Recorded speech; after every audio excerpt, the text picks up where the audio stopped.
Hi student, welcome in the trick lecture of electrostatics. इस lecture के notes आप exam.com/12936 से डाउनलोड कर सकते हैं और इस लेक्चर में हम ट्रिक डिस्कस करेंगे। तो जहाँ तक एनडी की बात है, 1 to 2 क्वेश्चन पूछे जाते रहे हैं और ये क्वेश्चनों का लेवल इतना ज़्यादा लो होता है कि अगर आपने 12th और 11th पे जरा भी पढ़ा हुआ है फिजिक्स, तो आप बहुत ईजिली इन क्वेश्चंस को कर दोगे, डायरेक्ट फॉर्मूला बेस्ड या डायरेक्ट कॉन्सेप्ट पर आधारित। तो इतनी बेसिक चीजें हैं। मैं सजेस्ट करूंगा कि आप इस चैप्टर को थोड़ा सा ध्यान से पढ़ लें, ताकि कभी भी आपको एनडीए की प्रॉब्लम में या उस तरह की प्रॉब्लम में कभी भी आपको कोई प्रॉब्लम ना आए। तो चलिए स्टार्ट करते हैं।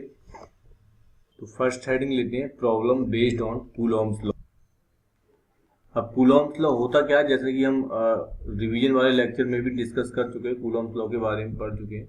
क्या होता है, फोर्स जो दो चार्ज के बीच में अप्लाई होता है उसे हम कहते हैं के Q1 Q2 अपॉन डिस्टेंस का स्क्वायर। इस तो के कांस्टेंट की वैल्यू क्या आती है, 9 इंटू 10⁻⁻⁹। अगर मैं इसे 1/4πε0 लिखता हूँ, 1/4πε0 Q1 Q2 upon r square, तो इस एप्सिलॉन की वैल्यू मैं देता हूँ 8.85 इंटू 10⁻⁻12। तो इस पूरे को सॉल्व करके ये वाली चीज ही आ जाती है। तो ये तो रही कूलॉम्स लॉ की बात। अब क्वेश्चन लेते हैं कूलॉम्स लॉ पे। आप देखें कितने इजी क्वेश्चन है। आपको अगर थोड़ा सा भी पता है, केवल फॉर्मूला पता है, तो आप उस क्वेश्चन को करके ले जाएंगे। Two similar poles repels each other. अब ऑब्वियस सी बात है, दो सिमिलर पोल होंगे, पॉजिटिव पॉजिटिव या नेगेटिव नेगेटिव, वो एक दूसरे को रिपल ही करेंगे। और फोर्स, ये इतना फोर्स है, वो एक दूसरे को रिपल्स कर रहे हैं 0.05 newton. When they place 60 metre apart, जब 16 मीटर अपार्ट है तब वो 0.05 न्यूटन से एक दूसरे को रिपल कर रहे हैं। If they are placed 8 metre apart, अगर उन्हें 8 मीटर अपार्ट कर दिया जाए तब जो उनका फोर्स होगा वो क्या होगा। तो पोल्स पर जो फोर्स लगेगा वो चार्ज के कारण ही लगेगा, जो चार्ज होंगे उसी के अकॉर्डिंग फोर्स लगेगा। तो अब हमने पोल तो चेंज किया नहीं, मतलब चार्ज, जो पोल्स हमने चेंज नहीं किया, इसका मतलब जो चार्ज होगा उस पर वो भी सेम रहेगा। तो फोर्स जो मैं कहूँ पोल्स पर लगा हुआ फोर्स उसके चार्ज के कारण होगा, या मैं कहूँ कि जो पोल पे फोर्स लगेगा वही चार्ज पे फोर्स लगेगा। तो फोर्स क्या होता है, के Q1 Q2 upon r square, या मैं कहूँ कि के प्रोपोर्शनल होता है Q1 Q2 upon r square के। अब Q1 Q2 मैंने उन दोनों पोल्स को चेंज नहीं किया है, उनका चार्ज जो है वो कांस्टेंट ही रखा है। तो F upon 1 upon F is proportional to 1 upon r square.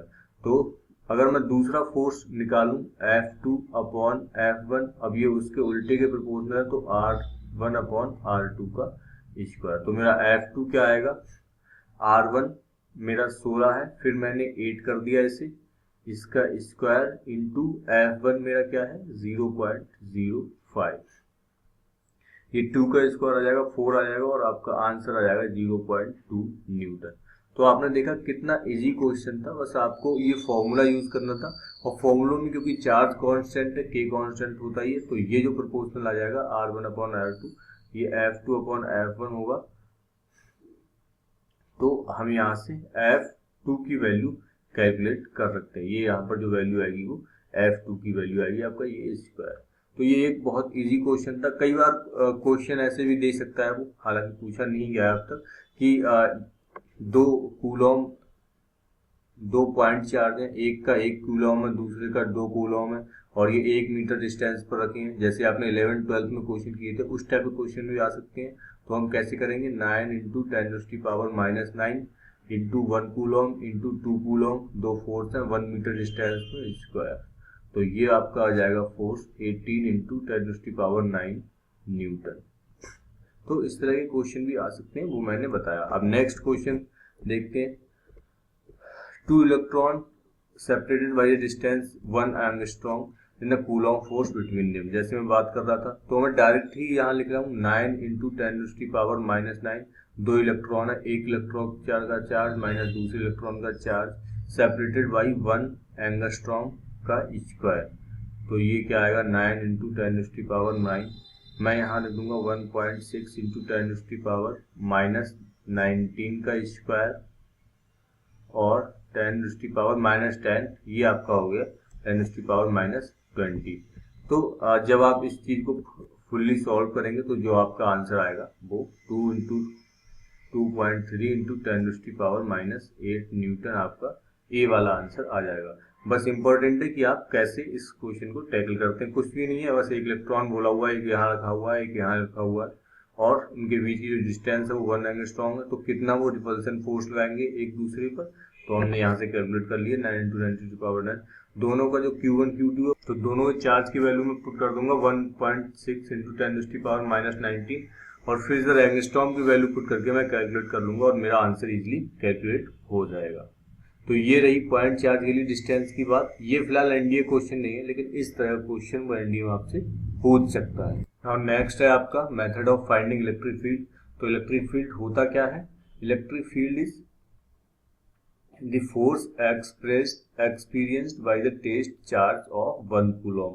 मतलब 1 कूलम पर जितना भी फोर्स वो एक्सपीरियंस करेगा उसको हम क्या बोल देंगे? इसकी electric field.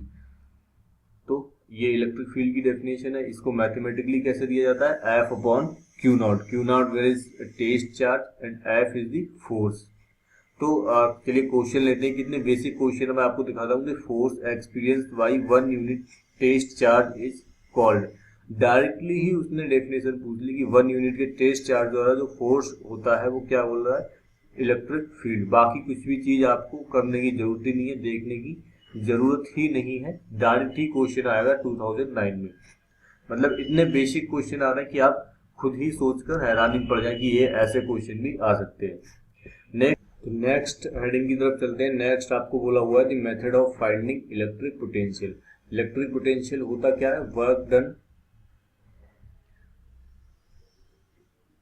Upon test charge. ये इसकी मैथमेटिकल डेफिनेशन है। और हम बोलते क्या है इसे? इनफाइनाइट से किसी पॉइंट तक लाने में किसी टेस्ट चार्ज को जो वर्क किया जाता है, किसी यूनिट टेस्ट चार्ज को, उसे हम वर्क डन, उसे हम पोटेंशियल बोलते हैं या पोटेंशियल डिफरेंस बोलते हैं। तो पोटेंशियल इस पॉइंट तक अगर हम निकालें तो इस इनफाइनाइट से इस पॉइंट तक लाने के लिए पोटेंशियल ये दिया जाएगा। पोटेंशियल डिफरेंस जो होता है उनका डिफरेंस दिया जाता है W/Q0 से। तो ये क्वेश्चन लेते हैं। Potential at A point due two point charge is B। एक पॉइंट चार्ज के कारण जो पोटेंशियल है वो B है। The charge is doubled. अब आपको चार्ज डबल कर दिया गया, 2Q कर दिया गया। And also distance of A point from the charge is double.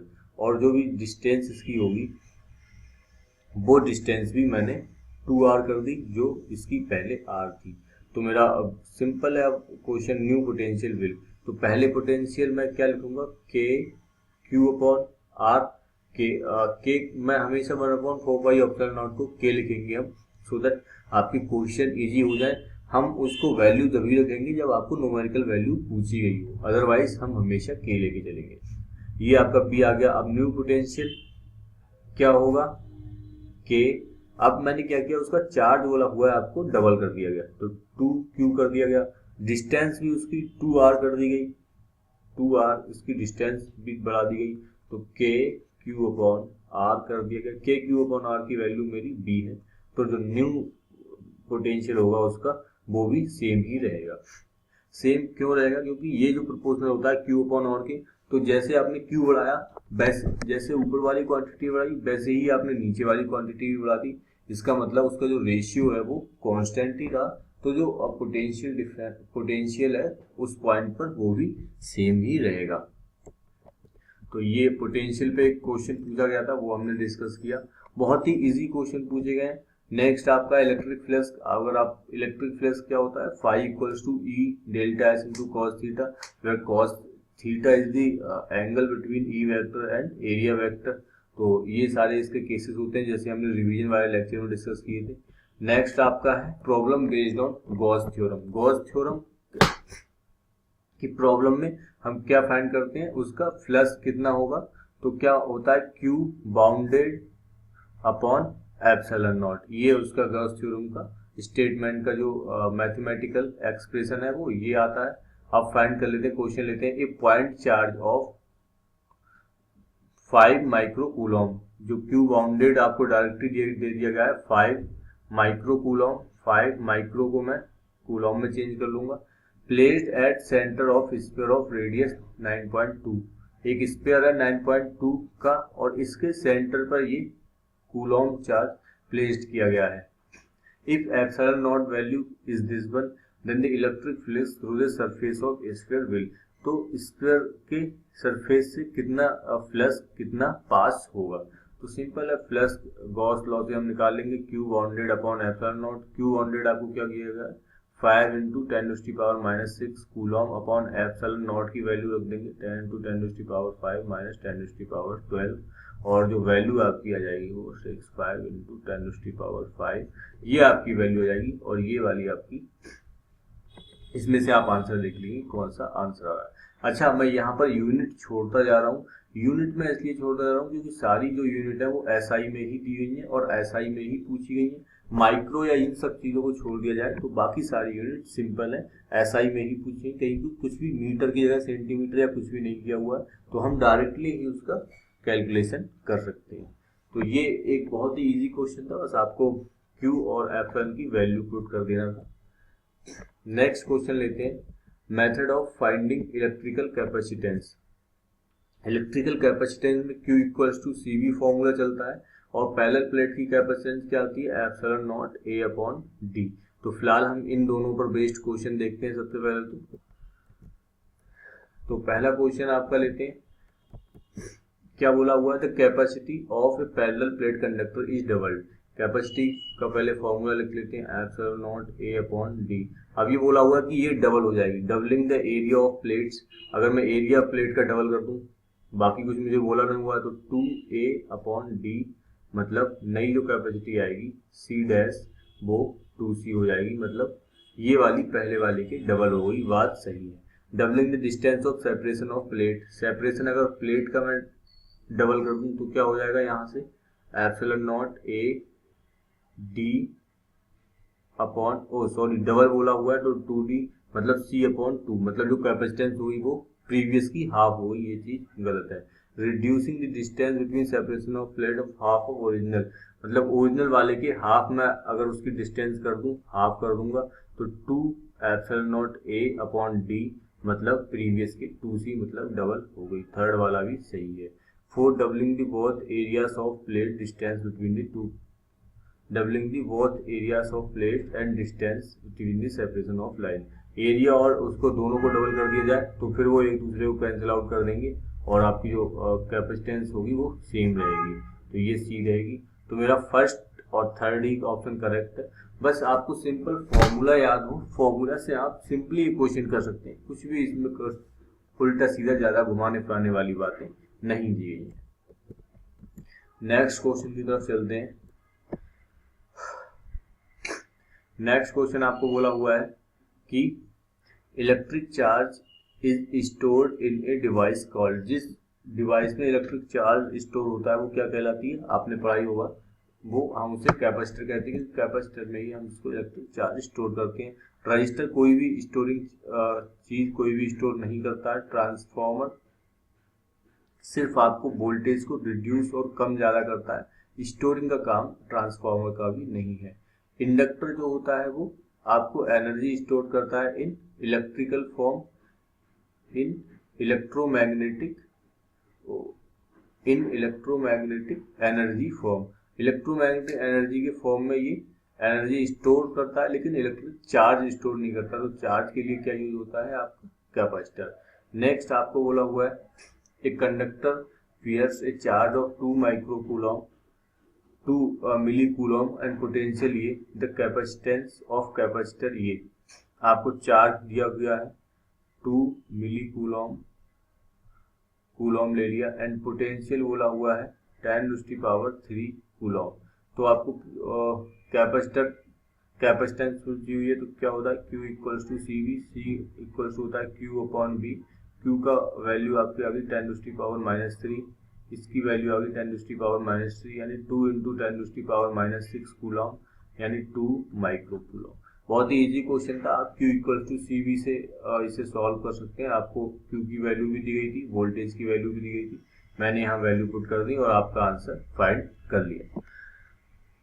Now बेटा नेक्स्ट आपका टॉपिक आता है method of finding equivalence capacitance. Equivalence capacitance को फाइंड करने के क्या क्या मेथड है। जैसे हमने रेजिस्टेंस में या करंट इलेक्ट्रिसिटी में देखा था कि जब भी रजिस्टर सीरीज में हो तब हम उसको डायरेक्टली ही जोड़ देते थे, और अगर पैरेलल में हो रजिस्टर तो हम उसको 1 करके जोड़ देते थे। सेम उसी तरीके से यहाँ उल्टा होता है। अगर कैपेसिटर आपके पैरेलल में है तो हम उसे डायरेक्ट जोड़ देते हैं, और अगर सीरीज में है तो हम उनको 1 करके जोड़ते हैं। तो सीरीज के लिए ये हो जाएगा, पैरेलल के लिए ये हो जाएगा।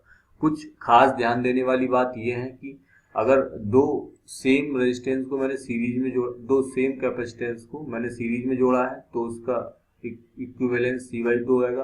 अगर 3 को मैंने सेम सीरीज में जोड़ा है तो C/3 आएगा। अगर हम दो कैपेसिटर हैं उनके अगर हमें डायरेक्ट इसका C इक्विवेलेंट कैलकुलेट करना होगा तो हम डायरेक्टली ही C1/C2 C1 + C2 करेंगे, 1 करके वो सारी चीजें नहीं करेंगे। तो ये चीज आप ध्यान देने वाली बात है, ये बस आप थोड़ा सा ध्यान रखें, बाकी क्वेश्चन इजी होंगे।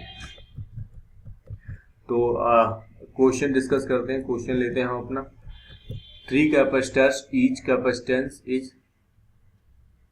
capacitance C micro are the connected in series in parallel. The equivalence capacitance will be, अच्छा ये जो म्यू है ये 1 माइक्रोफैरड है। तो जैसे कि मैं पहले डिस्कस कर रहा था कि 3 सेम माइक्रोफैरड के पहले तो इसने सीरीज में कनेक्ट किए तो इसकी इक्विवेलेंस क्या होगी। तो जैसे मैंने बताया अगर तीनों सेम हो तो C इक्विवेलेंट क्या आती है C/3। वो कैसे आती है 1/C + 1/C। ये भी है, ये भी C है, ये भी C है, तो 1/C इक्विवेलेंट क्या आ जाएगा 3/C, और C इक्विवेलेंट क्या आ जाएगा C/3। ये जब हम सीरीज में करते हैं। लेकिन मैं आपको सजेस्ट करूंगा अगर 3 कनेक्ट किए तो ये आ जाएगा। अगर 4 कनेक्ट किए होते तो C/4 आता, या कितने भी n कनेक्ट किए होते तो C/n आता। सेम इसी तरह से सीरीज में डायरेक्ट जुड़ ही जाएंगे। तो अगर डायरेक्ट तीनों को अगर मैं पैरेलल में जब हम जोड़ दें तो हम इन्हें सीधे जोड़ देते हैं, और सीधे जोड़ने पे आपका C + C + C आपका 3C आ जाएगा। तो जो माइक्रोफैरड में मेरा दिया हुआ है तो ये जो यूनिट होंगे वो माइक्रोफैरड में आ जाएंगी। ये 3 माइक्रोफैरड ये आपकी आ जाएगी 1/3 माइक्रोफैरड, क्योंकि एक C की जो वैल्यू दी हुई है वो माइक्रोफैरड दी हुई है और 1 माइक्रोफैरड, तो वहां से आपका आंसर आ जाएगा। अब नेक्स्ट जो प्रॉब्लम है वो बेटा आप खुद ट्राई करें। सीरीज और सिंपल सीरीज और पैरेलल की प्रॉब्लम है, आप सिंपली उसको कर सकते हैं। नेक्स्ट हम टॉपिक देखते हैं अपना एनर्जी स्टोर्ड इन कैपेसिटर। तो क्या फॉर्मूले होते हैं एनर्जी स्टोर्ड इन कैपेसिटर के,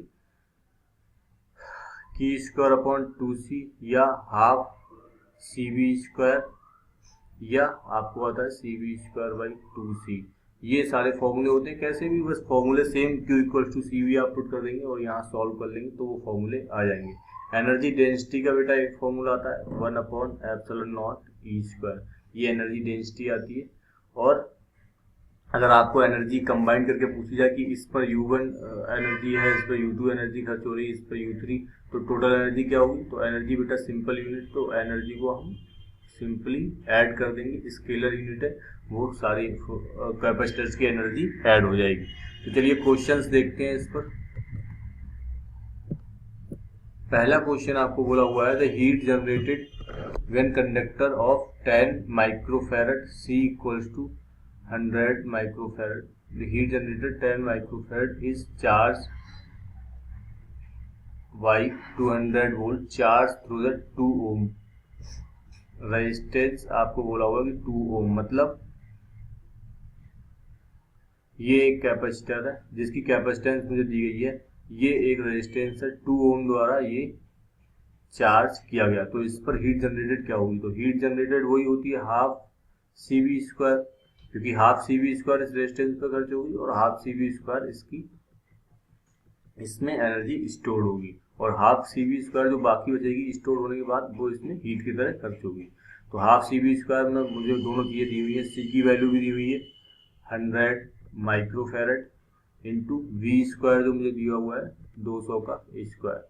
इससे आप पूरा सॉल्व कर लें तो जो आपकी वैल्यू आएगी वो 2 जूल आ जाएगी। जो वैल्यू आती है इसमें हाफ CV² की वो जूल में आ जाती है।